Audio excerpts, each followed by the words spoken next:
Our sponsors for this episode are Hall's Tree Service. Locally owned and operated, Hall's Tree Service has been exceeding and surpassing customer demands in Newton and the surrounding area for over 40 years. Larry and his crew are guaranteed to work hard for you. There's no tree too tall, no job too small. Call Hall's at 316-772-1919. Remember, there's no tree too tall, no job too small. Call Hall's at 316-772-1919. Shamrock Car Wash. Shamrock Car Wash has 3 convenient locations in Newton, Wichita, and Mays. They were also voted Best Car Wash in Harvey County for 2024. Shamrock Car Wash offers a traditional hands-on wash bays, but also touts an in-bay touch-free wash and dry for an effortless clean. Make sure to look them up and follow them on Facebook at Shamrock Car Wash. That's Shamrock Car Wash. Or you can visit them online at theshamrockcarwash.com. That's theshamrockcarwash.com. Is your AC or heating system just not keeping up? Maybe it's not keeping your home or business as cold or hot as it once did. It could also be that all you're looking for is a reliable, trustworthy, and affordable technician to check on your system and do whatever maintenance necessary to ensure it's working as efficiently and effectively as possible. If so, give Air Quality Control a call at 316-285-3304. That's Air Quality Control, 316-285-3304 for all your air quality control needs.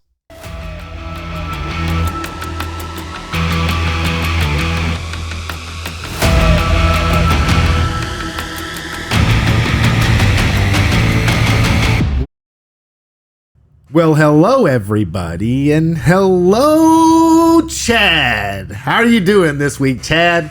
Tired. Worn out. Yeah. But a little bit of stress came off my shoulders because we had the estate sale for my parents on Saturday. And no matter how you go through it, no matter how you do it, it is stressful. Yeah. I, unlike my sister, did not spend very much money there that day. Yeah. But because I was just like, ugh.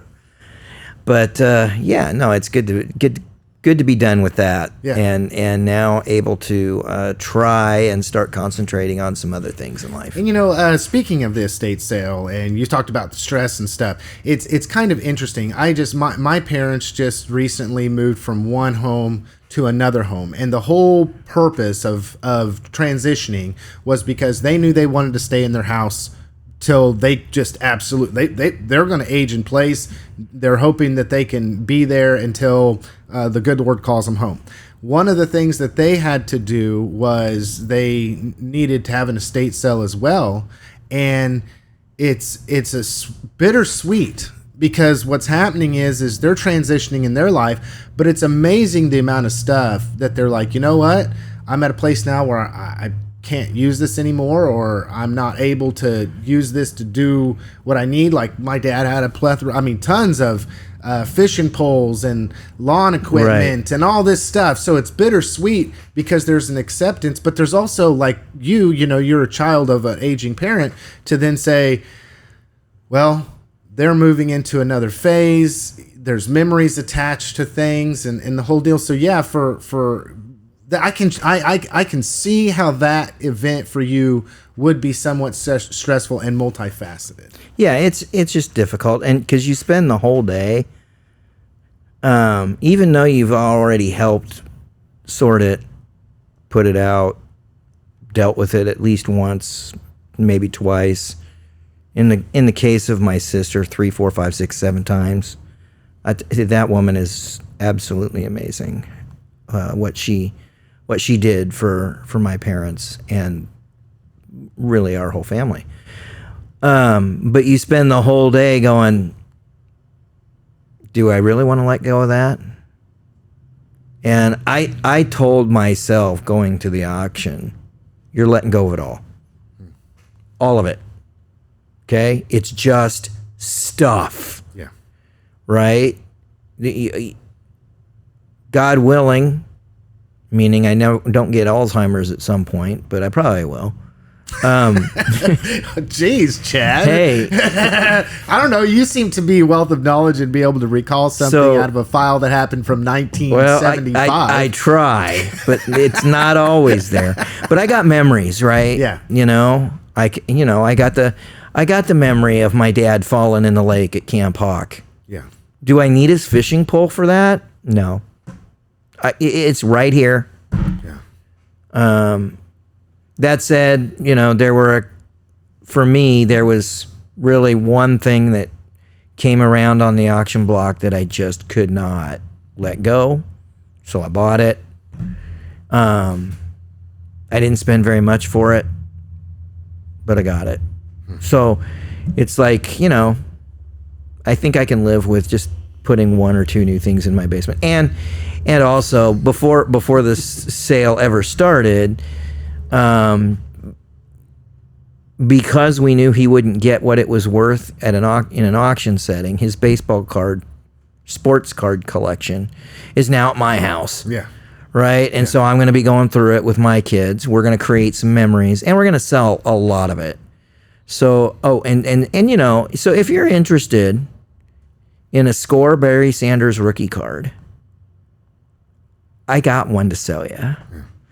Yeah. And then I also took his model trains, and that is because of two things. Number one, again, that's something that if it actually went to the auction block, it'd never bring what it's worth. It just will not. Okay, because no one will account for the time and energy that he put into it, and they'll kind of tally everything up based on what used prices for rolling stock are going to be, and it's just not going to do what it needs to do. And the other factor is that a lot of his rolling stock and a number of his power stock actually came from me. They actually belonged to me. They were on long-term loan. Yeah. So I'm like, yeah, I'll take that out of the house, right? Yeah. And then we just had the auction, and the greatest part was for me, and I actually cheered when it drove away. We got rid of his 76 MG midget. It was his toy, but again, I've got pictures, I've got memories. I got to drive the thing a few times, and I remember those things, and it just felt like somebody else can make some memories with this car now. And I wonder how often, and I know I do this with some things, right? So you'd mentioned some things that you kept or whatever, and there are memories attached to that stuff. But you made a statement that there was a time in which he fell into, what was it, Camp Hawk, you said? Yeah. So I wonder, to the audience, good question. How many of you or how many of us do you think attach memories to collections of things? And then on top of that, I've been seeing a lot of stuff recently about being present, living in the moment, where the days of just watching it with your eyes, taking in the moment, having that as a memory, whether it be of an event or an event with family or friends, etc. 9 times out of 10 people are standing behind a screen, looking at the screen while they're doing it. So not to say anything against anybody for that, but I wonder, are you somebody that actually has, like something that you kept a hold of to provide memories for you? Or are you somebody that the things don't matter as much as the time and the activities? And speaking of time and activities that you can have and you can collect with your family or yourself or others, I want to go ahead and just run down this. There might be some more updates that have taken place since I screenshot this, but this is from the Kansan. So I just want to real quick before we go any farther. June 10th, 10 a.m. to noon. Well, that was already passed, has it not, Chad? Yeah. Okay, so let me start this over here. June 12th, 6:30 p.m. discussion of Never Quit, the newly published memoir by legendary Kansas athlete Glenn Cunningham, is at the Newton Public Library, 223 East 7th. June 14th, 8 a.m. to noon, Harvey County's Farmers Market, 301 North Main Street. Every Saturday, they have the Farmers Market. Get out there. It's by the old mill. It's a nice shaded area, especially for that time of day. Just go in there and see if you can't provide some business to your local people that plant and grow, and you're not going to get any better produce than that. Sorry, Walmart. Sorry, Dillon's, or whoever else sells it. You're just not going to get any better than that. Not without planting it yourself. Not without planting it yourself. June 17th at 5:30 p.m., Beat the Heat Summer Series, Newton Saddle Club, Arena 701 West 1st Street. Saddle Club's got things pretty much, not every weekend, but pretty regularly. They got things that are going on. So follow them on social media, find out what they got going on, show up. They really appreciate your support. And, oftentimes you're not going to go anywhere else here locally and find the entertainment that they provide. Those are some really, really awesome people. Very welcoming, and you get to see some awesome athletes, right? There really is. There's a lot of awesome athletes there. June 19th, NHM, also known as Model Mog, Hardin, and Mayo at Dyke Arboretum. It's Dick Arboretum. I keep getting that wrong. Of the Plains in Heston. You can reach out to them at dickarboretum.org for events. Then June 21st, 8 a.m. to noon, Harvey County Farmers Market once again. June 19th through the 21st is the Sand Creek Summer Days Festival. So make sure that's a wonderful event that's provided for people here in the community. Mark that on your calendars. There's everything from a kickball tournament between firefighters and police. There's a traveling trophy that goes with that. That was very entertaining last year. Very few injuries, so we're praying for no injuries this year. Then there's fireworks. The next day, at Athletic Park, there will be activities for your youngsters and very family-oriented. Then in the afternoon or the evening, you'll have a concert. I think multiple concerts. Yep. So I'll be putting together that full calendar here pretty quick. Yeah. Pretty quick. And then on June 27th, I know this isn't on the list, but there's going to be a free concert in Military Park. Yes. So we have a local person that's doing that. If everybody remembers, Greg Bontrager, who's the North Newton Community Foundation. Yes. Yeah, there we go. We'll start that over. North Newton, Greg Bontrager is the North Newton Community Foundation Associate Director. His son plays an instrument in that band. It's a free concert, so that's going to be good. It's going to be good. Okay, Chad, so what's going on with the Kansan?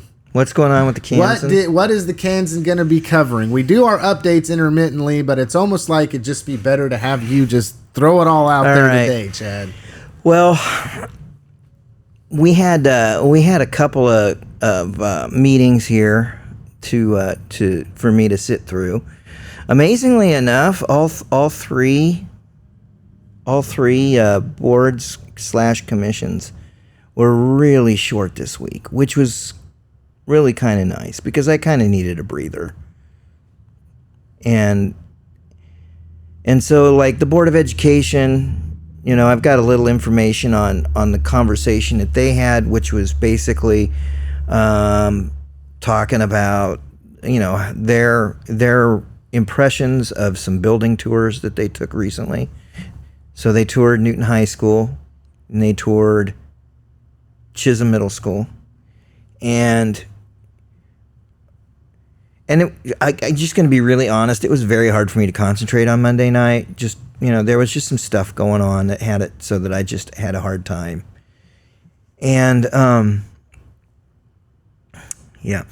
And so what they talked about during that was things like the fact that when Newton High School was constructed, temporary walls, and most of them actually made of sheetrock, but still temporary walls that were movable were installed. Now we're talking like what, 1970? Somewhere early 1970s. I just need to sit down and do some research. And none of those walls have ever really moved. And some of them are falling apart. So Newton High School needs some attention at that level. The culinary program is that they're wanting to take to the next level is using a kitchen that was built in the 1970s. Right? Chisholm is in much the same boat. They've got science classrooms that need some help. And both those buildings really lack for adequate storm shelters. I'm torn on storm shelters, man. You don't want to, the old saying, you don't build a church for Easter Sunday. Yeah. Right? Yeah. But, but we're also talking about student safety. And while we've never needed it yet, I got 3 students. I'm not sure I'm okay continually living with. I hope we never need it. Yeah. Well, it's one of those things that you don't need it until you need it. Exactly. Yeah. So, that's just sort of like a smattering or a quick hit preview. The RSP is going to be bringing their building usage reports on the 23rd. And so this whole process where we've been, this whole process where the board, the school district, the community really has been building toward a bond issue, it's about to accelerate, and it's about to accelerate really quick. Yeah. So that report's coming. I expect sometime within the next 4 to 8 weeks that we're going to start getting some numbers, like what we're comfortable as a board spending numbers. And then we're going to start seeing some more concrete plans coming really, really, really quick. And it was floated. This is Wednesday. It was floated on Monday night to be going in front of voters in March of 2026. So there's still a lot of time, but there is time, but yeah. Kudos to Melissa, President Melissa. Wow, that's a great thing to say, right? For pointing out that there's still time, but time ticks fast. Yeah. And the worst thing that could happen is you not being prepared when you want to be. So decisions need to get made. They don't, and so while they have time, they really got to observe the timeline, and they need to get moved through it. Well, I'm truly hopeful that this is something that people in the community really take the time to inform themselves about, educate themselves about, and then make an informed decision rather than a knee-jerk reaction. And oftentimes when there's anything that's coming down the pipe, when it comes to either a city or a school board or even a county, let's just call it local level, there seems to be a group of people that just automatically, without all the information, formulate their own opinion. And when you do that, it's very hard for you to keep an open mind and be able to have all the facts before you make a decision. It's okay, like for me to say, hey, I do believe that we have some schools that need some work, especially for the future. Well, even though we got down enrollment, we need to utilize this as an opportunity to figure out what's the best way to invest in our schools, because it's my opinion that no investment is not an option. So what do we do? Well, even if we go down the road here and more information presents itself, and I don't necessarily, my opinion would be, I don't know if I think that's the best situation. At least throughout the process, I was informed. I utilized these events that they have to educate the public. I research it and then have an informed opinion to draw an informed conclusion. Versus, the opposite, which could be true too, is we go down this path and it's like, I really like this. I think this is the best option we can do, but it's not one that's just done as a knee-jerk reaction or one where I don't have all the information. And it takes work, Chad. It does. It takes work. So I'm going to put this out there, and I'm just going to make a statement, and here it is. We have declining enrollment. There's no question about it. We're projected to continue to decline for a little while. We have hope in this community that that's going to reverse itself when some of these major economic development projects come to fruition. No guarantee. And yes, it feels like our taxes are just going up all the time. I get it. But none of that changes that our high school has 50-year-old temporary walls that are wearing out. Those it doesn't matter what our enrollment is. Yeah. It doesn't matter what our tax level is, because that doesn't change. So I can sit here and say I don't want to pay any more taxes, because I don't. I'm like everybody else, man. I don't. I can say that.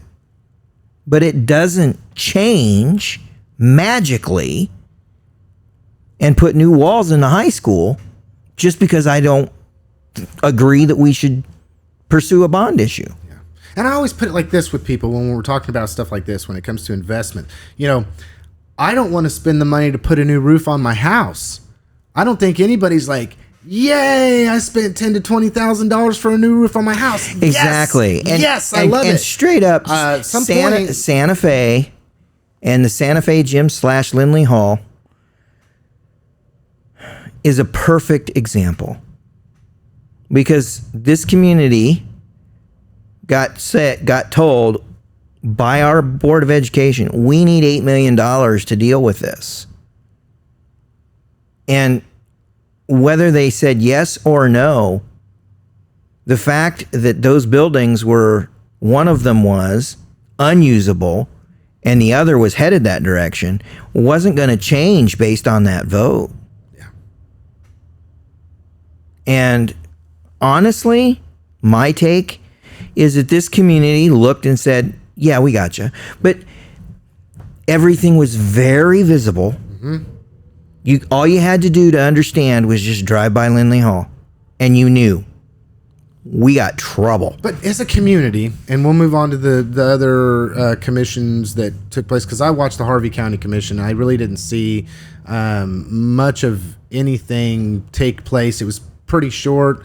Nobody stood up for public comments. They had a little executive session there. They moved on through. But there was some kind of big news there. But okay, well, and I'll pass it over to you, because maybe I just overlooked it, right? Yeah. You know, I mean, I do turn it on. I in full disclosure, I turn it on. I got a speaker and I listen more than I watch. So I'm real good about turning it on, turning the volume up. And, you know, there's times where I might miss something because I'm doing something else and you know, trying to multitask. But, you know, is there ever going to come a time, do you think, in our community when citizens and community members want to make an investment before the bricks are falling off?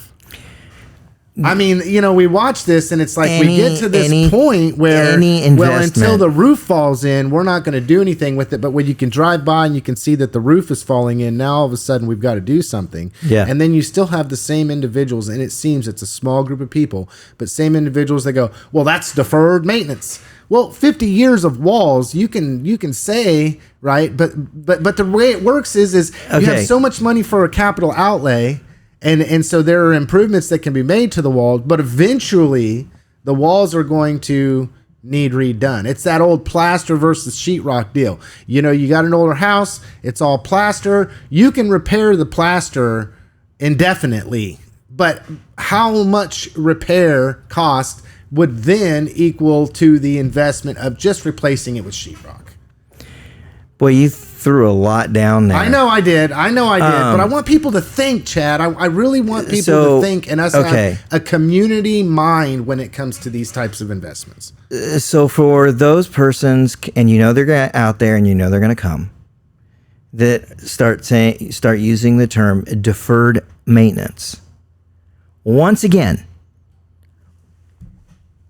you can have that opinion, but it doesn't change the fact that what we're talking about in some cases is stuff that was built some 50 years ago, and it's going to wear out. It doesn't matter how much maintenance you do to it, it's going to wear out. Okay? It doesn't matter how often you change the oil in your car. It doesn't matter how often you have the transmission flushed. At some point, it's worn out and it's done. And the same is true of buildings, especially public buildings that get used a lot. Yeah. Yeah, and I want to say something. I'm having a squirrel moment, but having Squirrel. Yeah, right. I'm trying to compare apples to apples, oranges to oranges, but it's not necessarily. This might be an apple to an orange comparison here, but we've had a lot of discussion at the county level about the detention center. Thank God I was going there next. And they have said, right, that we've had, Chad talk about it, Sheriff Chad Gay. We've had Captain Huntley talk about it. And one of the things that they say is that, yes, the jail is the detention center is X amount of years old, but because of the population that it serves, it doesn't age like fine wine, right? It's not your house that there's 2 to 5 people in that you get through, because kids, no, I'm not, hear me out here, folks. I have children and they're rough on stuff. And I'm not saying that people and their kids in the public school are more, but I wonder what the age comparison of, if you've got a detention center that ages at the double rate, let's just say double rate, right? Where if it's 10 years old, it's pretty much had 20 years of usage. At what point is there a conversion that takes place when it comes to our public schools to say, you've got thousands, and when I mean thousands of individuals in and out of these places on a year by year by year by year basis, wonder what the usage rate on that is. There's got to be a conversion. I just don't know what it is. Well, I'll give you a piece of perspective when it comes to how many people have used that building. Me personally, over the course of about 25 years, I've watched more than 5,000 kids graduate. Then you times that 5,000 by, 12 years? Okay. So right? I'm just saying. Because each year, just think about that number. Every one of those kids used that high school. For 4 years. Most of them for 4 years. Yeah. So then could you say and they all had classmates? Yes. Yeah. Okay. So that sounds like a big number, 5,000 kids. That sounds like a big number, and it is a big number. But when you start talking about how this building has been used, it's a small number. Very small. That doesn't take into account Tournament of Champions, weekend basketball tournaments almost every flipping summer week. It takes none of it. Okay? And so, one of the other things that's been talked about is the pool in the school building. Yeah. For a while that it's been needed to be refurbished or replaced. Yes. And have things been done to it? Sure.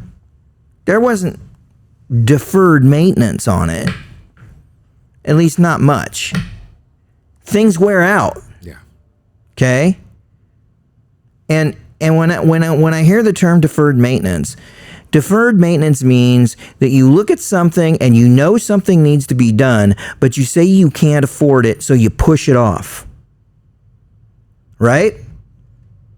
You look at the tire on your car and you know it needs to be replaced, but because you don't have money in the checkbook, you think, maybe I can get 2 more weeks out of it.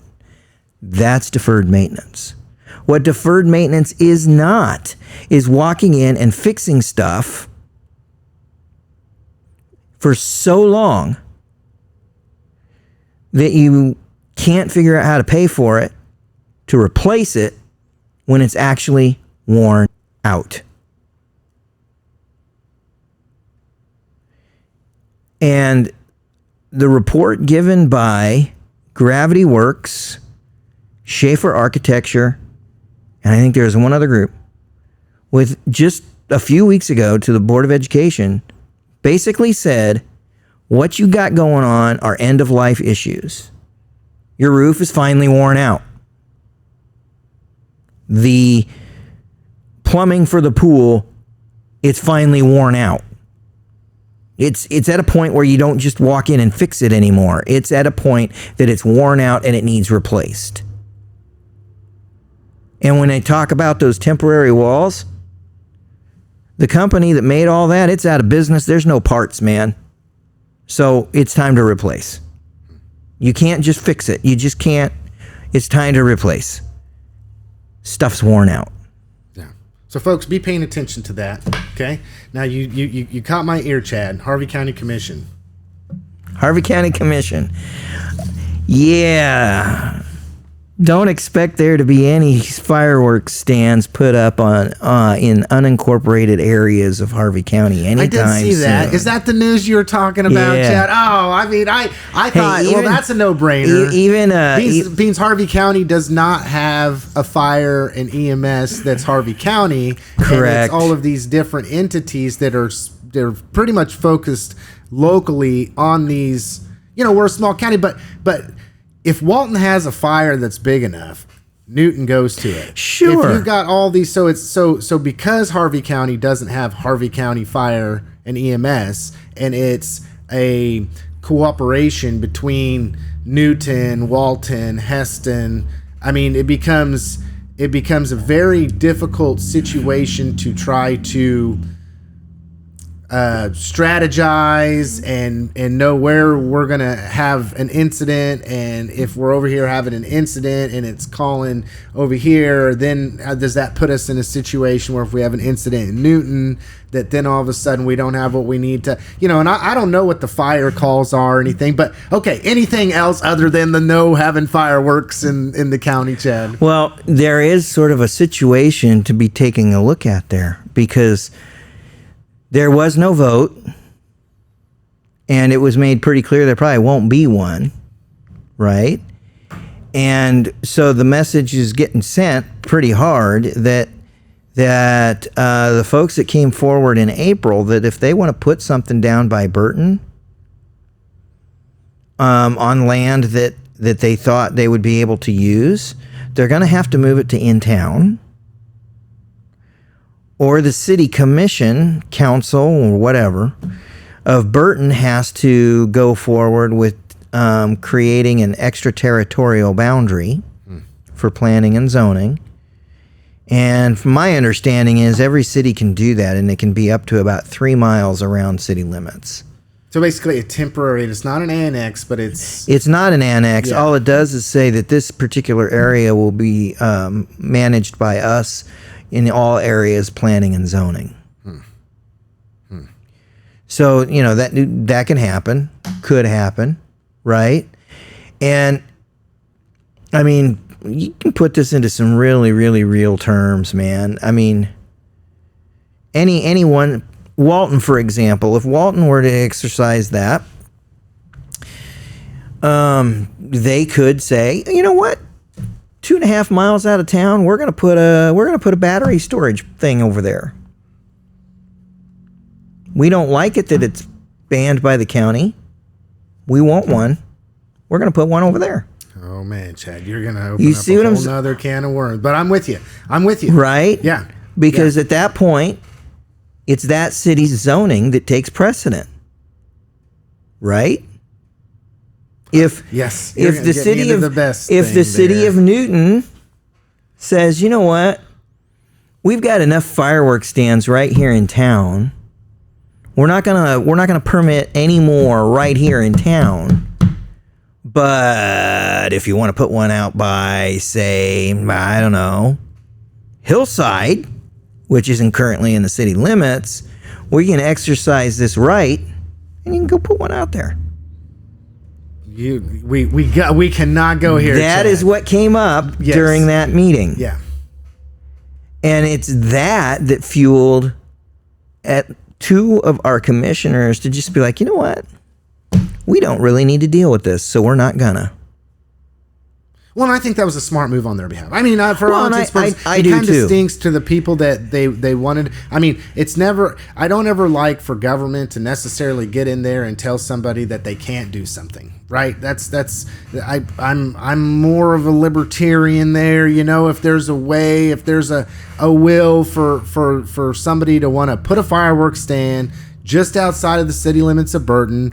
I'd like to say that there's not really an issue with that, and we'll try to accommodate whoever we can in this event. But at the same time, there are times when you just can't. I mean, you just can't, and this is one of those events and situations where, although it probably would inconvenience the people that want to do it, for the whole, it's not making a lot of sense. So, okay, City Commission. You got anything at the City Commission, Chad? And we will keep that brief, because I got 3 issues that I want to talk about that are, we don't have a lot of time, but we could get into the weeds on those. Welcome to Pride Month, my friend. The thing that we were talking before the program about that was, regardless of how you feel one way or the other on it, okay, something not strange but different took place with the city commission. Very unusual. In which case you had 2 commissioners that abstained from the vote. You had 2 that voted in favor and 1 that didn't vote. So there was some misunderstanding, even maybe. Okay, there was a lot of confusion, and I'll be really straight. I was confused, and I think just about everybody in the room was confused, and here's why. At the end of the day, so to speak, at the end of the meeting, the action that was taken was a 2-to-1 vote by a 5-member commission in favor of having the mayor sign a proclamation proclaiming June as Pride Month. Okay? Here's why it's confusing. It's a 5-member commission, and in most votes, like almost all of them, it requires 3 votes, one way or the other. And if it's going to pass, it has to have 3 yeses. This one got 2. And so there was a whole bunch of people, myself included, that had the impression that this proclamation was not going to be signed and had not been passed by the city commission. When you, and folks, I hope you do. I hope you go watch this thing, because there's so much to be learned. The reason that we had 5 members in the room and only 3 of them voted is that Rod Cry and Leroy Kane had discussed prior to the meeting, and before you go there, no, they did not violate open meeting rules. There's only 2 of them. There was only 2 of them. That they were kind of tired of so many very divisive votes. And the votes where you have these political camps that line up and they are trying to manipulate everyone. And they're done with it. And so they decided that they're just going to start abstaining from a lot of votes that are coming that are that away. Votes where they feel like they can't win. Yeah, that it needs to be decided upon. Right. Party lines or you vote partisan ideology. So, just to be blunt about it, you vote yes for Pride Month, you got a whole bunch of people that are going to come at you because of their political and religious ideologies. You vote no, you got a whole bunch of people that are going to come at you because of their political and religious ideologies. None of it based in fact. All of it based in opinion. Okay? And so before you all get your panties in a bunch, I said none of it. Both sides of it. Based on opinion. Yeah. All right? So you've got that going on, and they just said, we're not going to participate. So they abstained from the vote. So now your voting number goes down to 3 total. If we were talking about an ordinance, it was done. Over. But we weren't. We were talking about a proclamation. We were talking about a non-ordinance vote. And so, because we're talking about a non-ordinance vote, it is majority rules. It is a simple majority rule. It's not a majority of commission rule. It is a majority rule. And because we're talking about a non-ordinance vote, abstentions get counted with the majority.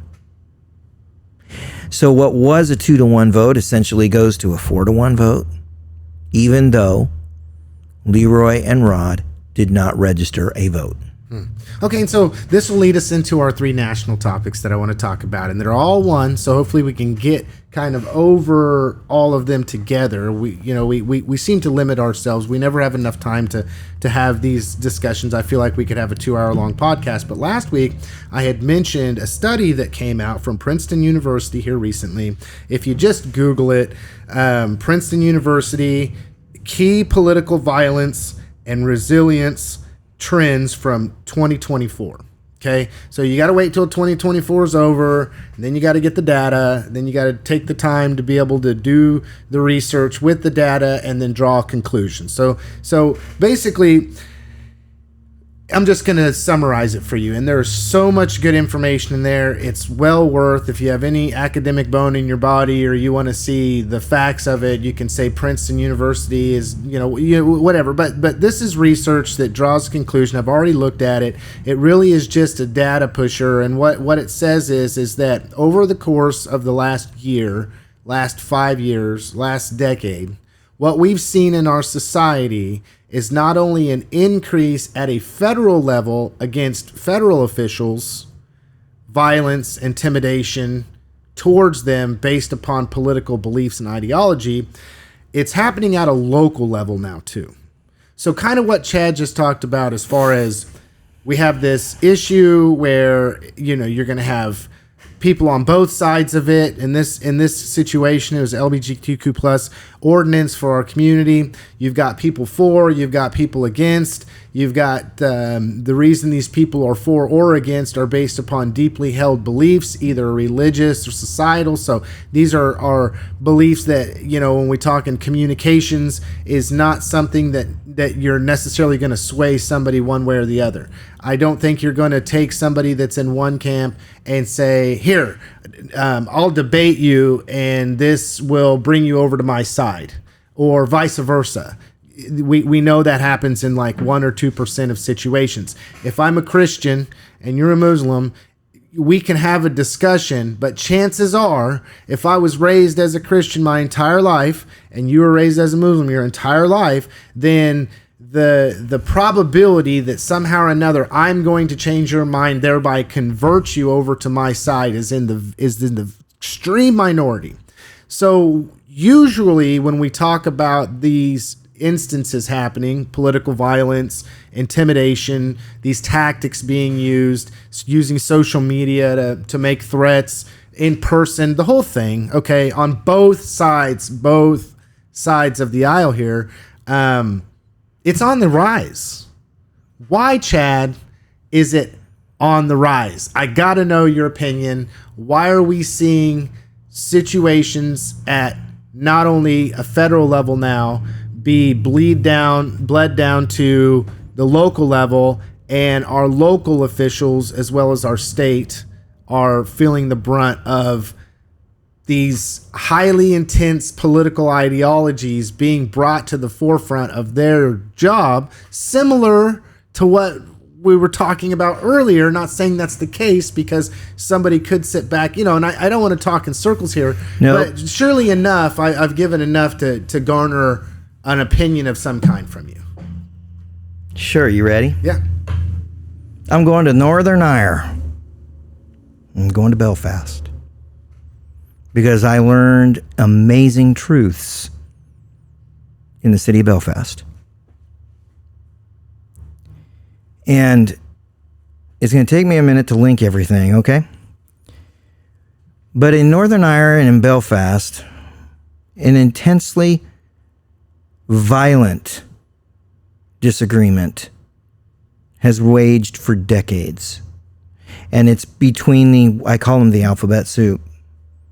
Most of us here in the United States, at least those of us my age, we've at least heard of the IRA. Yeah.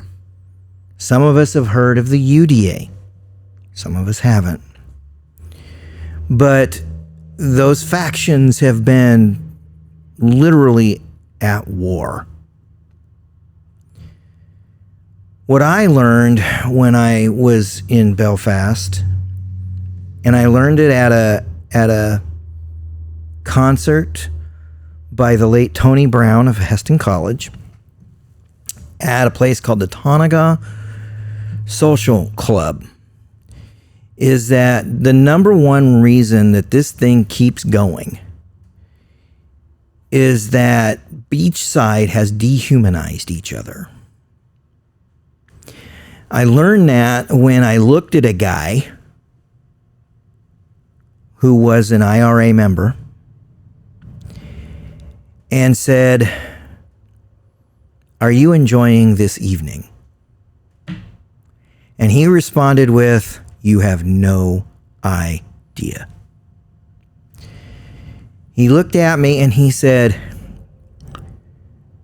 "I was prepared to tell you, you dumb American, to go home and fix your own house before coming over here. But you gave me something big today." And I looked at him and I went, "Okay, I want to hear this." And he looked at me and he says, "You see that guy right over there? The guy I just had tea with?" I went, "Yeah. For my entire life, I have known him as number 7713. I didn't even know his name. I've just been waiting for that number to pop up on my list. But now, because of this night, I know his name. I know he's got 3 kids. I know he has a wife. I know he's working 2 jobs.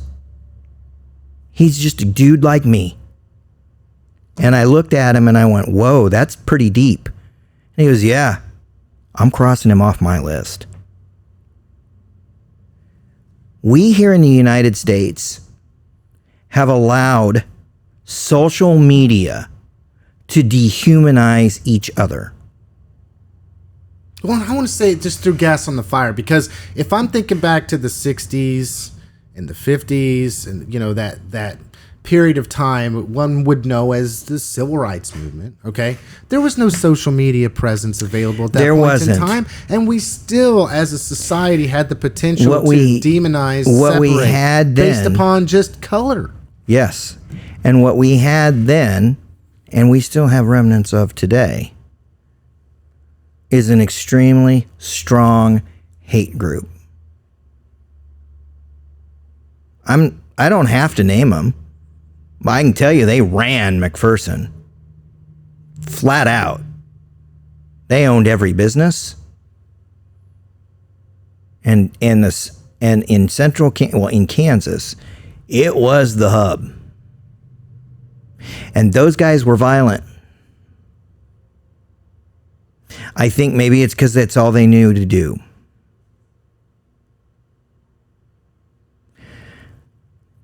You look at like Kent State University and what happened there. Of course somebody died. You put trained military personnel, trained to kill, in that situation, you're probably going to have somebody die. If you're a veteran, I apologize for that statement. But seriously, it's what you're trained to do. But don't we also, okay, so with this, okay, so moving on to the next thing, right? Just to tie this in, just to make this a little bit heavier. In my opinion, it comes down to, in many instances, leadership. Where right now we're watching, everybody's watching the Musk Trump breakup. We'll just call it that, Musk Trump breakup, where you have a disagreement that takes place.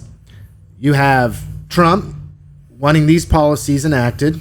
That's what he ran on. That's what he believes is the people that voted him to office. Even though it was a majority, it wasn't a large majority, but you know, I mean, all things considered, you have a public official that then is in relationship with one of his biggest fans, right? Musk's biggest fan, Doge, the whole thing, right? And so then there becomes a disagreement about a bill, about the way maybe something's being handled. Musk speaks up and says, "Hey, I don't like this. I don't think this is the way this should be going." Then there's a fracture, right? And then instead of being able to say, "Okay, well, let's work together in order to figure out what the best course of action is here. Maybe we can have some disagreements. We can agree to disagree, but this is not going to fracture. We're watching two individuals, right, on stage that are actively pursuing one another, debilitating their relationship. People are taking sides one of the other, and then that then becomes a reason that people have problems with one another in their day-to-day life, and they don't even know these people, nor will they ever meet these people, nor will these people ever even care who you are or what your plight is. And you know what? There's great lessons that can be learned from the T&E breakup. We just have to be willing to learn them. We're not learning them, Chad. Okay, so I'm sitting back watching it. We're not learning. Let me tell you exactly where I'm going. Where I'm starting at. This whole T&E thing, you are watching two very proud, stubborn men. That's what you're watching. So proud and so stubborn that neither one of them can have a constructive conversation. That's what you're watching. And they're just digging at each other at this point. Yes, it's constant. In fact, the only reason you got elected was because of me. Ego. What's the next one? How much more pride and stubbornness does he have to display? Or than Trump? I mean, seriously. Or the most recent one that I heard was if Musk goes and he tries to support anybody but a Republican, I'm coming after him. Again, how much more pride and stubbornness do we have to show? Yeah. Folks, they are giving you the opportunity to learn how not to deal with a conflict. Yeah. It's your choice as to whether you're going to learn that lesson or not. I certainly hope there's enough people in this country that can look at it and go, "Oh man, yeah, I don't want to do that." Because straight up, those statements, well, the only reason you got elected was because of me. Don't you ever support a Democrat. It really takes me down a notch. Yeah. How many online warriors on Facebook have you seen write almost the exact same words? Oh, yeah. I'm going to do everything in my power to get you not elected because you don't agree with me on a certain political ideology. Do you smell what the chat is cooking? Yeah. Okay, so then let's take this because we are running through this real quick. And we only got about 5 minutes left on the program. So now we're watching this stuff unfold in LA. Yeah. Okay. And I just want to say a disclaimer here, okay? I truly believe in people's right to protest, especially when it comes to something that they believe is a deeply held belief, or they don't feel like what is happening is right, or whatever the case may be.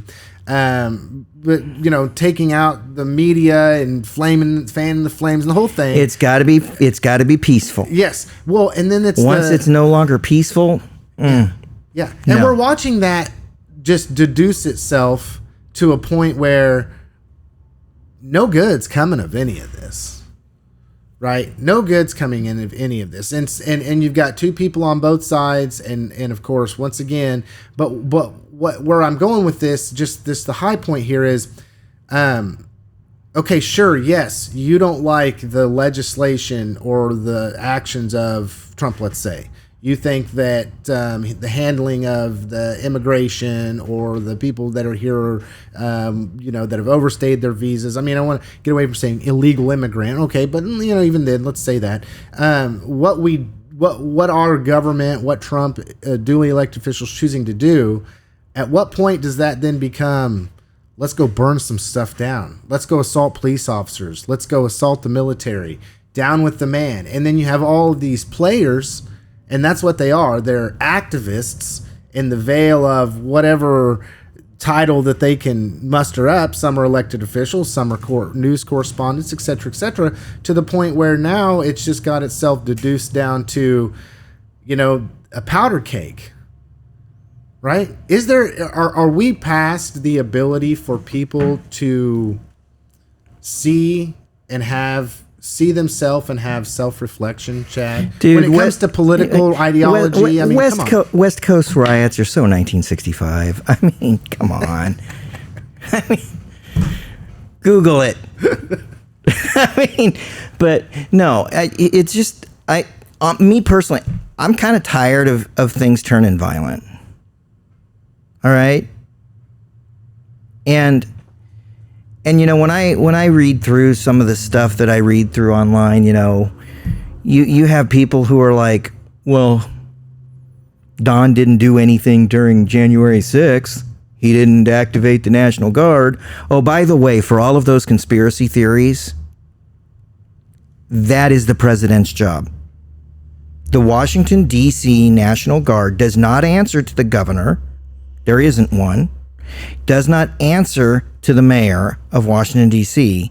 The Washington, D.C. National Guard answers to the president. Google it. Well, and isn't that a so you got that stuff, and I'm just like, guys, quit missing the point. The point is, you want to stand, you can pick a place. You want to stand on the Harvey County courthouse lawn and protest what's going on in the Gaza Strip. Go for it. Get your signs, sing your songs, do your thing, feel like you've accomplished something, and then go home. Don't try and break into the building. And I'm not saying they did it on that day. They didn't. Okay? full disclaimer. I mean, straight up, they were good little Mennonites, and they were very peaceful. I'm just saying,